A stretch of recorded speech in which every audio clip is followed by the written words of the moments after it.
Jesus saiu dali e no caminho viu um cobrador de impostos chamado Mateus sentado no lugar onde os impostos eram pagos.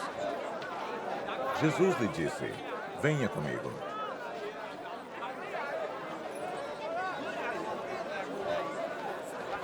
Mateus se levantou e foi com ele.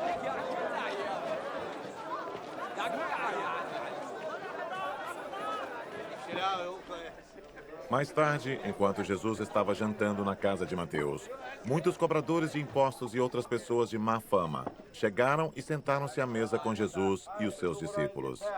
Alguns fariseus viram isso e perguntaram aos discípulos: "Por que é que o mestre de vocês come com os cobradores de impostos e com outras pessoas de má fama?" Jesus ouviu a pergunta e respondeu: "Os que têm saúde não precisam de médico, mas sim os doentes. Vão e procurem entender o que quer dizer este trecho das Escrituras Sagradas. Eu quero que as pessoas sejam bondosas e não que me ofereçam sacrifícios de animais, porque eu vim para chamar os pecadores e não os bons." Então os discípulos de João Batista chegaram perto de Jesus e perguntaram: "Por que é que nós e os fariseus jejuamos muitas vezes, mas os discípulos do Senhor não jejuam?" Jesus respondeu: "Vocês acham que os convidados de um casamento podem estar tristes enquanto o noivo está com eles? Claro que não. Mas chegará o tempo em que o noivo será tirado do meio deles. Então sim, eles vão jejuar. Ninguém usa um retalho de pano novo para remendar uma roupa velha, pois o remendo novo encolhe e rasga a roupa velha, aumentando o buraco. Ninguém põe vinho novo em odres velhos. Se alguém fizer isso, os odres rebentam, o vinho se perde e os odres ficam estragados. Pelo contrário, o vinho novo é posto em odres novos, e assim não se perdem nem os odres, nem o vinho."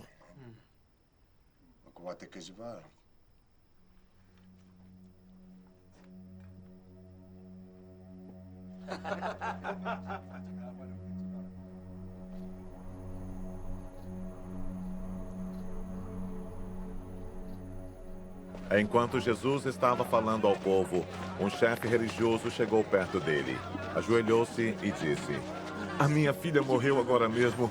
Venha e ponha as mãos sobre ela para que viva de novo." Então Jesus foi com ele e os seus discípulos também foram. Certa mulher, que fazia 12 anos que estava com uma hemorragia, veio por trás de Jesus e tocou na barra da capa dele.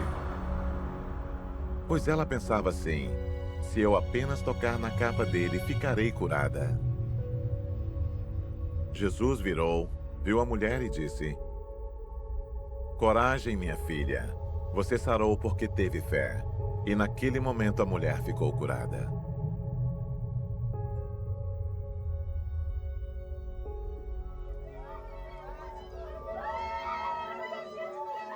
Depois Jesus foi para a casa do chefe religioso.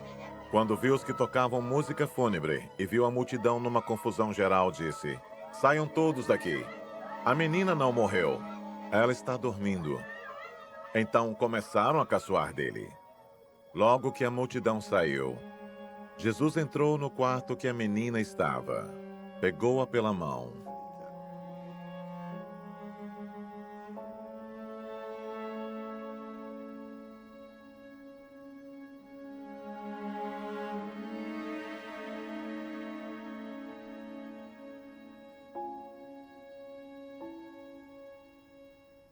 E ela se levantou.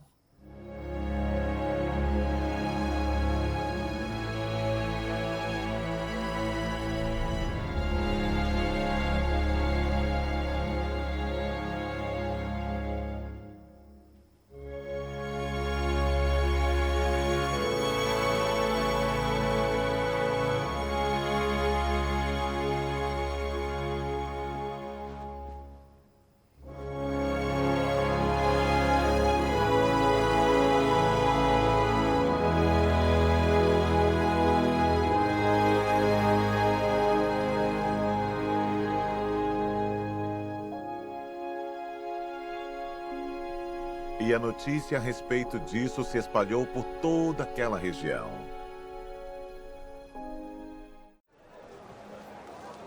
Jesus saiu daquele lugar. E no caminho, 2 cegos começaram a segui-lo, gritando: Filho de Davi, tenha pena de nós!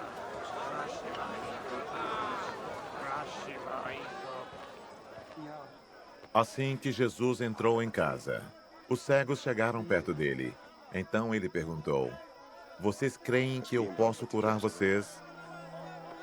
Sim, Senhor, nós cremos, responderam eles. Jesus tocou nos olhos deles e disse: Então que seja feito como vocês creem.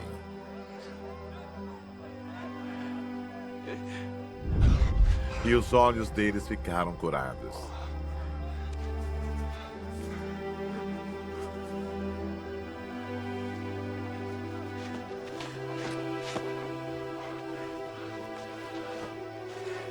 Aí Jesus ordenou com severidade: Não contem isso a ninguém. Porém, eles foram embora e espalharam as notícias a respeito de Jesus por toda aquela região. Quando eles foram embora, algumas pessoas levaram a Jesus um homem que não podia falar, porque estava dominado por um demônio. Logo que o demônio foi expulso, o homem começou a falar. Todos ficaram admirados e afirmavam: Nunca vimos em Israel uma coisa assim? Mas os fariseus diziam: O chefe dos demônios é quem dá a esse homem poder para expulsar demônios. Jesus andava visitando todas as cidades e povoados. Ele ensinava nas sinagogas, anunciava boa notícia sobre o reino e curava todo tipo de enfermidades e doenças graves das pessoas. Quando Jesus viu a multidão, ficou com muita pena daquela gente, porque eles estavam aflitos e abandonados como ovelhas sem pastor. Então disse aos discípulos: A colheita é grande mesmo, mas os trabalhadores são poucos. Peçam ao dono da plantação que mande mais trabalhadores para fazerem a colheita.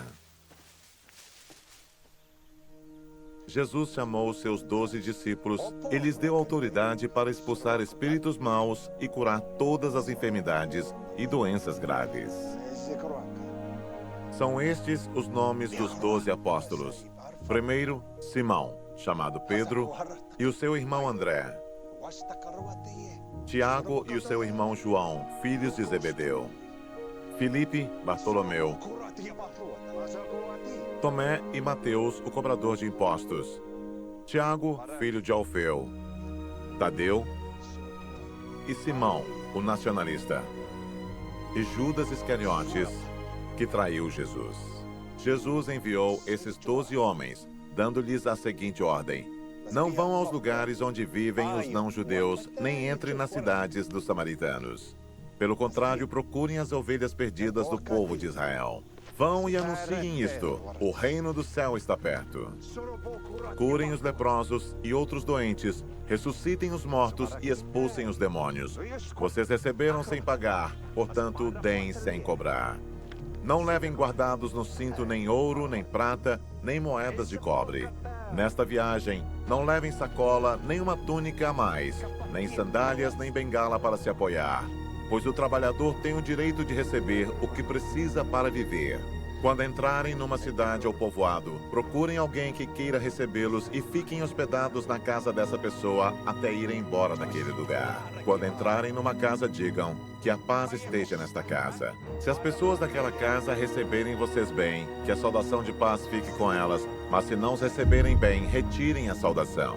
E se em alguma casa ou cidade as pessoas não quiserem recebê-los nem ouvi-los, saiam daquele lugar. E na saída, sacudam o pó das suas sandálias como sinal de protesto contra aquela gente. Eu afirmo a vocês que isto é verdade. No dia do juízo, Deus terá mais pena das cidades de Sodoma e Gomorra do que daquela cidade.